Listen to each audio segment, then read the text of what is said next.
Hello, everybody. It's Kelly Beezer, and today we are talking about the 3 tools you must know how to use when you are using the Liquify tool panel in Photoshop. Now, I will preface this with I think it is super important to have some guardrails up for yourself when you are going into these kinds of Photoshop tools.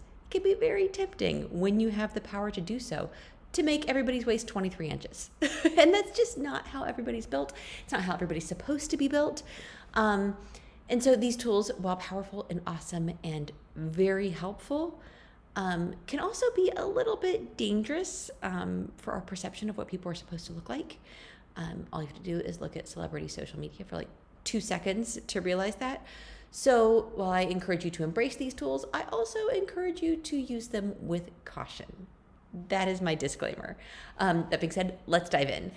This picture I actually found to be perfect for it because this is a picture of me, so I'm not going to be offending any of my clients by liquefying them. It's also a picture of me dressed up as a toy. This is my dog Woody. Isn't he the cutest little cowboy you've ever seen? And I'm Jessie, and I'm a doll. And so to liquefy me in this costume, there's a little bit more leeway with what we can get away with, right? And even though my contouring makeup is on point, we can still play here. So when we are using Liquify, I always create a duplicate background layer. That is just Command J, and you can see down here, now I've got a duplicate layer so that if we mess up on this one, we still have our original image safe and sound underneath. And then to get to the Liquify tool panel, we come up here to filter, and we come right down here to Liquify. So I click on that, and it pulls up this picture in a whole other panel. And let me just scooch this in here for you. And you can see we've got all of these tools over here. We also have this whole panel over here, which is kind of like the Liquify AI panel. I actually find that it works about, 80-85% of the time, and it's great. I also think it's super important with any tool, even when you can automate it, that you know how to do it manually for that 15 to 20% of the time. These don't work. So go ahead and play with these sliders. You can see, bloop, change in eye size. We can even change like eye tilt. All kinds of things we can change there. I encourage you to play with them. I encourage you to use them if you find them to be helpful. But also, these are the tools that we're going to be playing with today, just so you know how to do that pixel manipulation manually. The first tool that I find to be probably the one I use the most is this guy right here. And this is called the forward warp tool. I do not call it that. I call it the pokey nudge tool because it really, my description kind of gives you a better idea of what it does. And so if we zoom in here, let's say I want to I can do this to the hat, and all it's doing is kind of dragging pixels. I can also drag down. The pokey nudge tool. Those are all terrible things to do. And I would never use it for those things that I just showed you. But what I might use it for is my nose. Again, great contouring makeup, but maybe since I'm being a doll, maybe I want to actually make my nose as small as I was trying to do with the makeup right here. So what I can do is I could just take this pokey nudge tool and make it kind of like one of those little itty bitty button noses. This is very like Zsa Zsa Gabor of me. And you can see right there, if we turn off the preview, the before and after. Now, I find that to be kind of terrifying, but since I'm a doll, I think we could get away with it. Now, this leads us to something else. You can see that this area of my eye actually moved over when I nudged that. So let's go back a little bit. And that leads us to the next tool that I would like to show you how to use, and that is this freeze mask tool.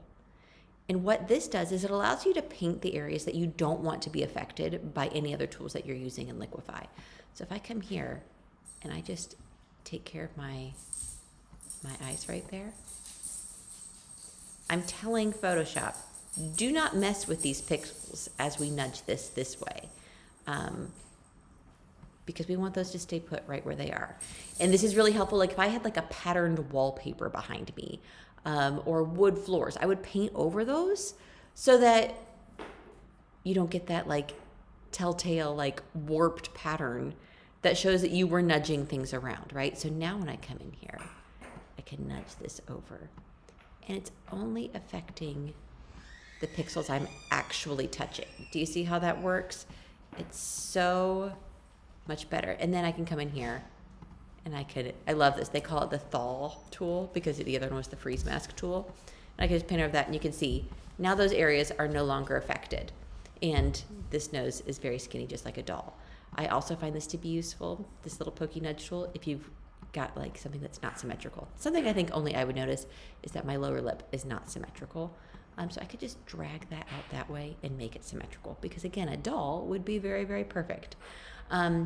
Where you can get in lots of trouble though, and again, because I'm a doll, I will allow it.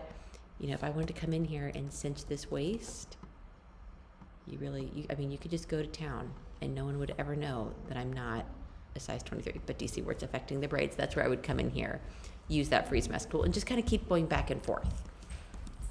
Now, the final tool that I think is really important to know how to use when you are in the Liquify tool panel is the bloat tool. It's this guy right here. And it kind of does the opposite. I use it for the opposite of what I use the pokey nudge tool or, this guy, the forward warp tool. The bloat tool I use to make things bigger, and that's what it does. It bloats things. So if we came in here, and I find I use this most of the time if somebody's like eye is closed a little bit more than the other one. That happens when you smile sometimes. If you just come in here, you can make it a little bit bigger. And again, because I'm a doll, we could probably get away with making eyes kind of creepy bigger. Not Brad's doll bigger, but ooh, I don't know. It kind of creeps me out, guys. Maybe if we zoom out, it won't be so scary. Actually, you know what? It doesn't look so bad. And see, this is where it gets dangerous, right? You start seeing things, quote unquote perfect, and you're like, ooh, that's how I should look in real life. And that's why we need those parameters. So those are the 3 tools that I find to be the most important to know how to use in the Liquify tool panel. Pokey nudge tool or forward warp tool, the bloat tool, and then this freeze mask tool. And again, play around with the panels, play around with those tools, and they can really help you perfect those little things that might be bothering you in your images, put things back where they belong, and kind of make those visions come to life. If you have any questions, I am always here and happy to help. And I hope you guys have a happy Halloween. I'll talk to you soon. Bye.